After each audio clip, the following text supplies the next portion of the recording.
Much. The member for Newmarket-Aurora. Well, thank you, Mr. Speaker, and it gives me great pleasure to be able to speak on behalf of Bill 186. There is real excitement in my riding of Newmarket-Aurora, Mr. Speaker, as I'm out and about and talking with residents of Newmarket-Aurora about Bill 186, the ORPP, and what it means to them, and more importantly, what it means to their children.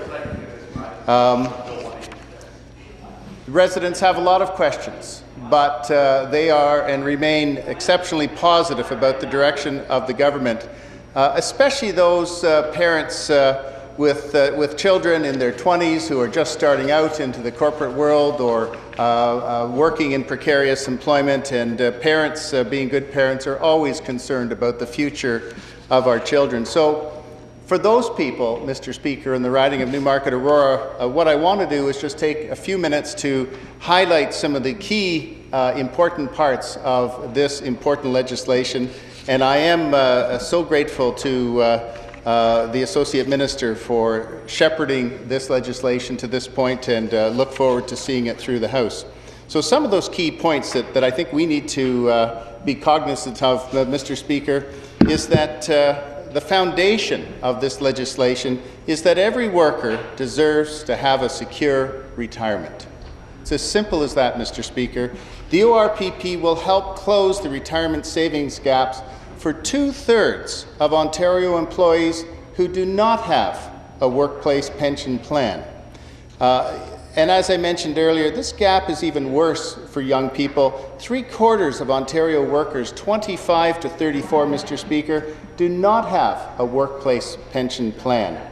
That's why our government introduced the Ontario Retirement Pension Plan. Bill 186 is a critical leap forward in our commitment to deliver greater pension coverage and adequacy, Mr. Speaker, for Ontario workers. So, carrying on, Mr. Speaker, some of the benefits of the ORPP. Let's look at them. It will provide Ontario workers with a predictable stream of income paid for life in retirement. Ontarians will be eligible to collect benefits beginning in 2022. That's not far off. The ORPP is designed to provide plan members a 15% income replacement rate after 40 years of contributing to the plan, and a member would be eligible to begin collecting a benefit at 65 with actuarially adjusted benefits as early as 60 and as late as 70, Mr. Speaker. The amount of money any individual receives from the ORPP after they retire would depend on how many years they contribute to the pension plan and their salary throughout those years. This legislation, Mr. Speaker, confirms that pension plans, contributions, and maximum earning thresholds would be indexed to inflation so that plan members' benefits maintain their value for life. Similar to the CPP, this legislation also outlines a survivor benefit, and that, Mr. Speaker, is exceptionally important. So, I've had some questions from businesses in the riding of Newmarket-Aurora. When we've been talking about ORPP, and one of the things that's top of mind is around the area of what is comparable. So I want to take just a minute to run through some of those specifics, if I might, Mr. Speaker. The government, as the government has previously outlined, Ontario workers participating in comparable plans will be exempt from participating in the ORPP. The government made this decision as we recognize that there are good registered pension plans that exist, and our focus is on ensuring those without plans are able to access financial security in retirement. Comparable workplace pension plans, and here are the specifics, are registered pension plans that meet a minimum benefit contribution threshold. And here's the threshold, Mr. Speaker: defined benefit plans with an annual benefit accrual rate of at least 0.5%, defined contribution plans which have a minimum total contribution rate of 8%, while employers contributing at least half that amount,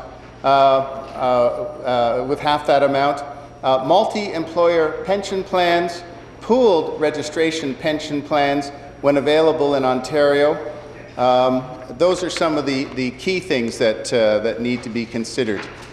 So a word, Mr. Speaker, if I might, around the administration of the ORPP, because I think people need to understand the thinking that has gone into how these funds will be collected and administered. The bill reaffirms our government's commitment to ensure that the ORPP contributions are managed at arm's length from the government. The ORPP's administration corporation will have broad responsibilities, including enrolling members, collecting and investing contributions in trust, administering benefits, and communicating with employers, members, and other beneficiaries. Through a very strong accountability and transparency framework, the Board of Directors and Management Team of the ORPP Administration Corporation will be fully accountable to plan members. The corporation will hold all contributions in trust, Mr. Speaker, for the benefit of the members of the plan. And as I said earlier, Mr. Speaker, and importantly, revenues will not form part of government revenues, and the government will not determine where and how contributions are invested. I think that is a very important point, Mr. Speaker, to reiterate. So the government has designed the ORPP to be sustainable over the long term. The Act would establish a formal funding policy to guide the actions of the ORPP and the government in the event of a funding shortfall or excess.